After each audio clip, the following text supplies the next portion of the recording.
Това е лампичката, сгреваема диодна лампа.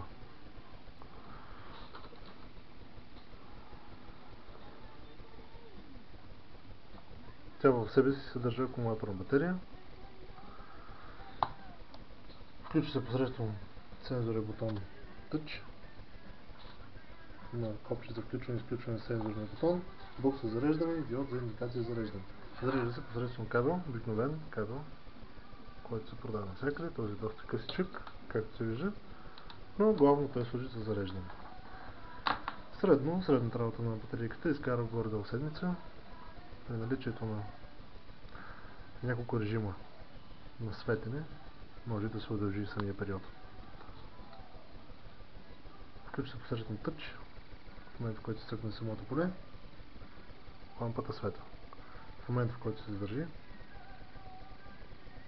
постепенно се намаля напрежението на диодите, както се вижда, до минимално. В момента, в който се задържи отново, просто се светва. Се намаля или просто светка и изгаси. Това е, лампата се сгъва, удобно е за пренасене. Това е компактна лампичка, която може да се използва навсякъде.